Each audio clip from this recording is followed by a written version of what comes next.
The story of the Census of Quirinius, conducted under Roman rule in Judea around 5 BC, is a tale that intertwines governance, revolt, and the growing tension between imperial Rome and its restless subjects.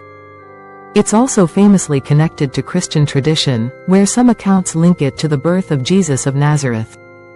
But beneath the surface of sacred texts and imperial records lies a complex web of political intrigue, resistance, and ambition, a story of empires and ordinary lives shaped by forces far beyond their control. So, let us step into the dusty streets of ancient Judea, a province on the margins of the Roman Empire, and witness how a simple administrative measure, the counting of people and property, became a spark that ignited unrest, shaped religious expectations, and foreshadowed the collapse of fragile peace.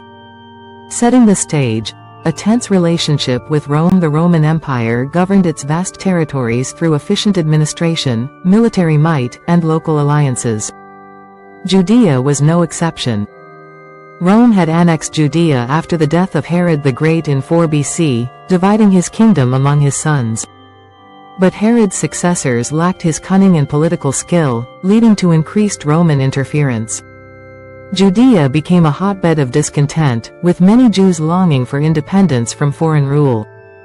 In 5 BC, as part of Rome's administrative measures, Publius Sulpicius Quirinius, the Roman governor of Syria, was tasked with conducting a census. While censuses were a common practice in Roman provinces, the one in Judea was particularly controversial. The Jews, fiercely proud of their traditions, saw the census as a symbol of subjugation, a tool not just for taxation but also for asserting Roman dominance over their land. What was the Census of Quirinius? A Roman census was not just a head count.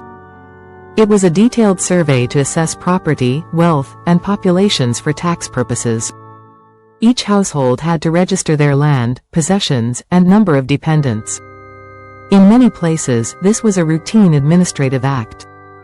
But in Judea, where religious traditions forbade the enumeration of people, the census was seen as an affront to Jewish identity and autonomy.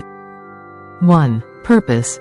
The census aimed to update tax records and assess resources, ensuring that every province contributed to the imperial coffers. 2. Scope. In Judea, everyone had to travel to their ancestral towns to register, an inconvenient and often difficult journey, especially for those living far from their family's original home. 3. Controversy.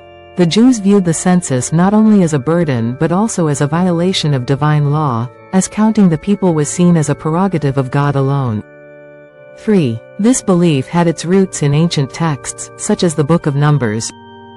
The role of Quirinius, the Roman governor of Syria, was an experienced military leader and administrator. He was known for his skill in conducting censuses in Roman territories, and Augustus tasked him with bringing order to Judea. But Quirinius's job was far from easy.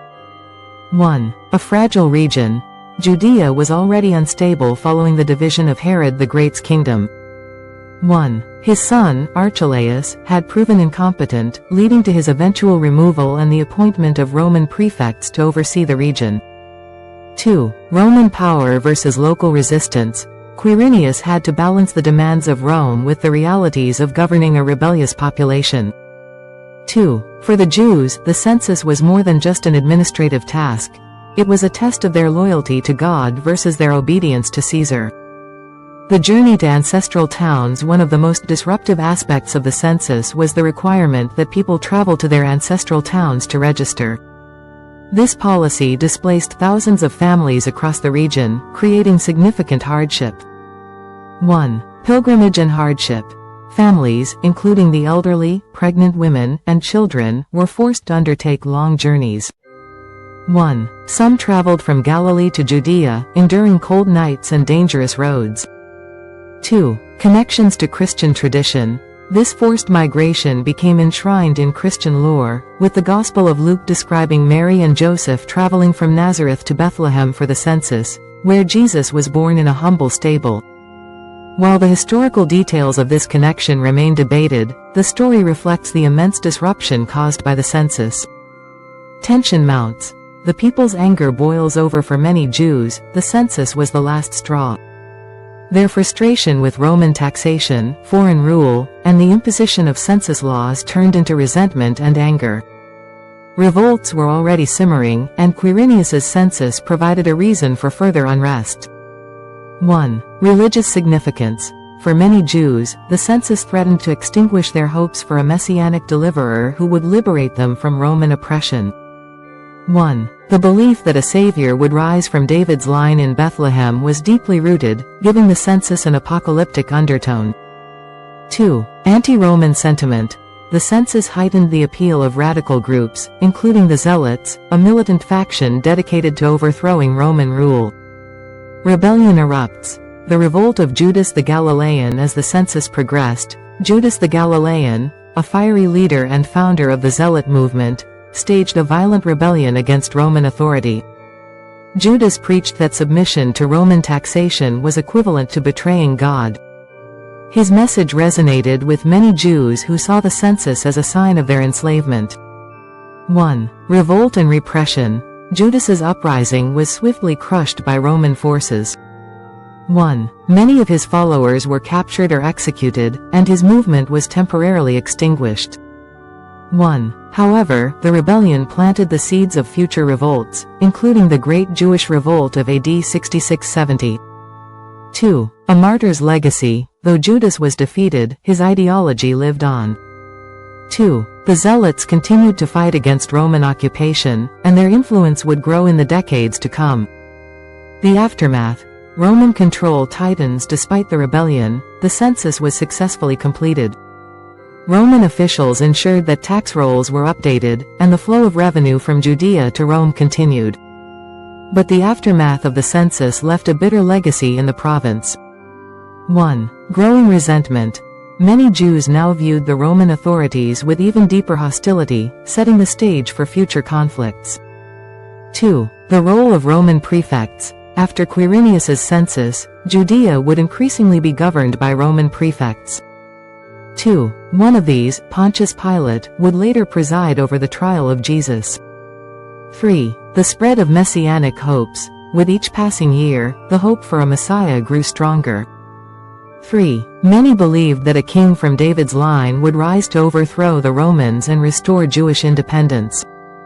A foreshadowing of future revolts. The Census of Quirinius was not just a bureaucratic exercise. It was a catalyst for rebellion, a symbol of foreign oppression, and a reminder of the fragility of peace in Judea. The census planted the seeds of resistance movements that would erupt into full-scale revolts in the coming decades. 1. The Jewish War, AD 66-70. The growing discontent culminated in the Jewish War, a catastrophic conflict that ended with the destruction of Jerusalem and the Second Temple.